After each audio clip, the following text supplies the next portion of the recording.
ಬೆಣ್ಣಿಚಿಕಲ್ಲನ್ನು ಪುಡಿ ಮಾಡಿ ಕೊಂಬಿನ ಗೊಬ್ಬರದ ಭೂಮಿ ಒಳಗಿಟ್ಟು ಅದರಲ್ಲಿ ಕೆಜಿಗೆ 10,000 ರೂಪಾಯಿಗಿಂತ ಜೀವಾಣು ಗೊಬ್ಬರವಾಗಿ ಮಾಡಿ ಸೂರ್ಯನ ಕಿರಣದಿಂದ ಆಗುತ್ತದು ನಮ್ಮ ದೇಶಕ್ಕೆ ಮಾರಕ್ಕೆ ಬರ್ತಾ ಇದ್ದಾರೆ. ಜೊತೆಗೆ ಇದು ಚಂದ್ರನ ಆಕರ್ಷಣೆ ಸಗಣಿಯಿಂದ, ಇದು ಸೂರ್ಯನ ಆಕರ್ಷಣೆಯಿಂದ. ಕೊಂಬಿನ ಮಹತ್ವ ಬಹಳಷ್ಟು ಇದೆ, ಅವೆಲ್ಲ ಪುಸ್ತಕದಾಗಿದೆ. ನಮ್ಮ ದೇಶದ ಗೋವಿನ ಮೂಳೆ 1 ಕೆಜಿ ಮೂಳೆ ಒಳಗೆ 7,000 ರೂಪಾಯಿಂದ ಫಾಸ್ಫರಸ್ ಇದೆ, ಕೃಷಿ ಭೂಮಿಗೆ ಕ್ಯಾಲ್ಸಿಯಂ ಇದೆ. ಒಂದು ಗೋವು ವಯಸ್ಸಾಯ್ತು ಅಂತೇಳಿ ಕಸಾಯಿಖಾನಿಗೆ ಮಾರೋದು ಬದಲು ನಮ್ಮ ಹೊಲ ಗದ್ದೆಗಳಲ್ಲಿ ಅದನ್ನು ಶವ ಸಂಸ್ಕಾರ ಮಾಡಿದ್ರೆ 12 ತಿಂಗಳ ನಂತರ ಅದನ್ನು ತೆಗೆದು ಈ ಥರ ಮೂಳೆಯನ್ನು ಪೀಸ್ ಮಾಡಿದ್ರೆ ಕೊಂಬು ಮತ್ತು ಮೂಳೆಯನ್ನು ಅದಕ್ಕೆ ಇಜ್ಜಲು ಮಾಡಿ, ನಾವು ಇಜ್ಜಲು ಮಾಡೋ ಮೆಥಡ್ ಇದೆ ಅಲ್ಲಿ.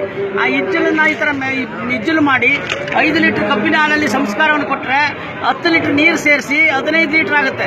ಆ 15 ಲೀಟರ್ನ 200 ಲೀಟರ್ಗೆ 2 ml ಹಾಕಿ ನೀವು ಹೊಲಗದ್ದೆಗಳಿಗೆ ನೀವು ಹರಿಯೋ ನೀರಲ್ಲಿ ಬಿಟ್ಟು ಸ್ಪ್ರೇ ಮಾಡಿದರೆ 70,000 ರೂಪಾಯಿಂದ ರೈತನ ಕೃಷಿ ಭೂಮಿಗೆ ಕ್ಯಾಲ್ಸಿಯಂ ಫಾಸ್ಫರಸ್ ಸಿಗುತ್ತೆ. ರೈತ 1 ವರ್ಷಕ್ಕೆ 70,000 ರೂಪಾಯಿಂದ ಗೊಬ್ಬರ ತರ್ತಾನ ಇಲ್ಲ.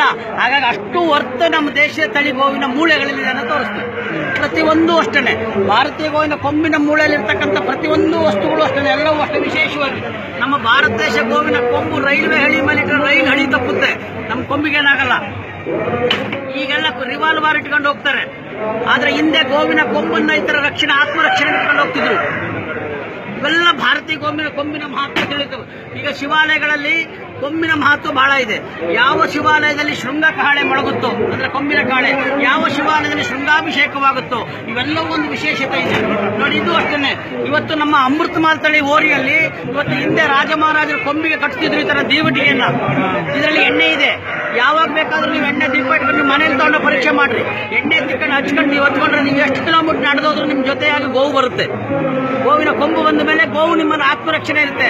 ನಮ್ಮ ಭಾರತೀಯ ಗೋವಿಗೆ 33 ಕೋಟಿ ದೇವತೆಗಳು, 33 ಕೋಟಿ ಔಷಧಿಗಳು, 33 ಕೋಟಿ ತೀರ್ಥಾಲಯಗಳಿರ್ತಕ್ಕಂಥ ಪರಶಿವ ದಂಪತಿಗಳು ನಮ್ಮ ಜೊತೆ ರಕ್ಷಣೆಗಾಗಿ ಬರ್ತವೆ.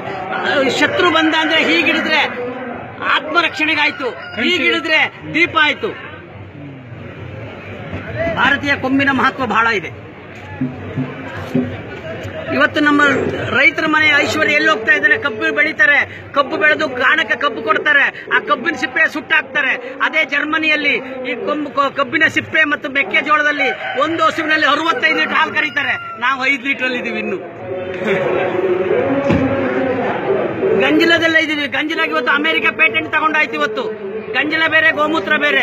ಅವಳು ಹೇಳ್ತಾಳೆ ಕೈಯಲ್ಲಿ ಹಿಡಿದ್ರೆ ಮೂತ್ರ ನಿಮ್ಮ ಕ್ಯಾನ್ಸರ್ನಂತ ಕಾಯಿಲೆ ಗುಣ ಮಾಡ್ತೀನಿ, ಕೆಳಗ್ ಬಿದ್ರು ಗಲೀಜಾದ್ರೆ ಗಂಜಲ ನಿನ್ನ ಹೊಲಗದ್ದೆಗಳನ್ನ ಅಭಿವೃದ್ಧಿ ಕೊಡ್ತೀನಿ ಅಂತಾಳೆ.